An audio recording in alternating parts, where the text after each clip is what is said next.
এই যখন খুঁজছে, এই খুঁজছে, এটা কি কি উঠছে রে? কি খুঁজছে? কি খুঁজছে ও? বল কি খুঁজছি আমি? প্রজাপতি। প্রজাপতির মুভমেন্টটা অবজার্ভ করতে হবে। প্রজাপতির মুভমেন্টটা কেমন? প্রজাপতি দেখবি ভালো করে অবজার্ভ করবি। প্রজাপতি এরকম, হ্যাঁ, প্রজাপতি এরকম উঠছে, টাক টাক টাক করে। তাহলে আমারও মুভমেন্টটা দিয়ে দর্শককে বোঝাতে হবে যে এটা কি। এটা যখন ধরতে গেলাম,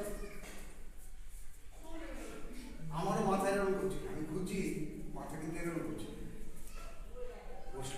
তাহলে এইটা দিয়ে বোঝাতে হবে এটা প্রজাপতি। আমি খালি এরকম করি, তাহলে এটা মাছি না মৌমাছি